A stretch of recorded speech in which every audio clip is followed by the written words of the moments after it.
Hello viewers, welcome to my YouTube channel. आज मैं आपको बताती हूँ कि आपके गलत कामों का फल किस किस को भुगतना पड़ता है।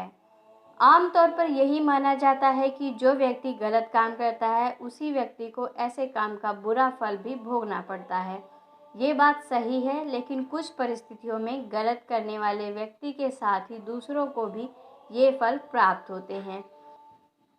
आचार्य चाणक्य जी ने एक नीति में बताया है कि किन हालातों में हमें दूसरों की वजह से परेशानियों का सामना करना पड़ सकता है।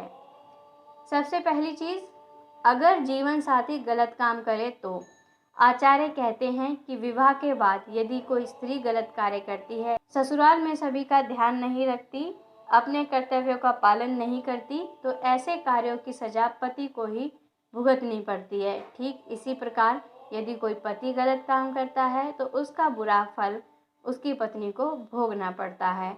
इसीलिए पति और पत्नी दोनों को अपना व्यवहार अच्छा बना के रखना चाहिए। जीवन साथी को गलत काम करने से रोकना चाहिए।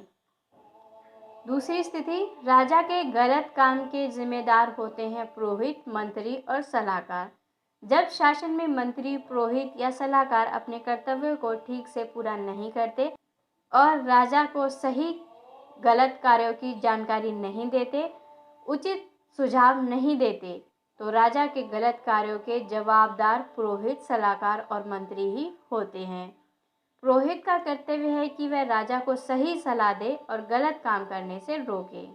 इसके साथ ही अगर किसी राज्य या देश की जनता कोई गलत काम करती है तो उसका फल शासन को, यानी उस देश को, उसके राजा को ही भोगना पड़ता है। अतः यह राजा या शासन की जिम्मेदारी होती है कि प्रजा या जनता कोई गलत काम ना करे। जब राजा अपने राज्य का पालन सही ढंग से नहीं करता, अपने कर्तव्यों को पूरा नहीं करता, तब राज्य की जनता विरोधी हो जाती है और वो गलत कार्यों की ओर बढ़ जाती है। ऐसी परिस्थितियों में राजा ही जनता द्वारा किए गए गलत कार्यों का जवाबदार होता है। यही बात किसी भी संस्था या किसी भी टीम पे भी लागू होती है। टीम के सदस्य या संस्था के कर्मचारी गलत काम करते हैं तो टीम के लीडर या संस्था के मालिक को भी बुरा फल प्राप्त होता है। शिष्य के गलत काम का फल गुरु को।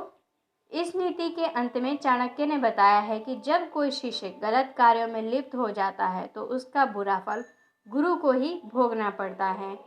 गुरु का कर्तव्य होता है कि वह शिष्य को गलत रास्ते पे जाने से रोके, सही कार्य करने के लिए प्रेरित करे। यदि गुरु ऐसा नहीं करता है तो शिष्य रास्ता भटककर गलत कार्य करने लगता है, तो उसका दोष गुरु को ही मिलता है।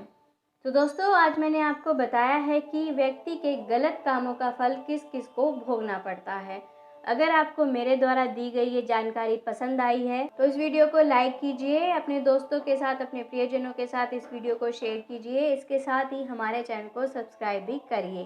धन्यवाद।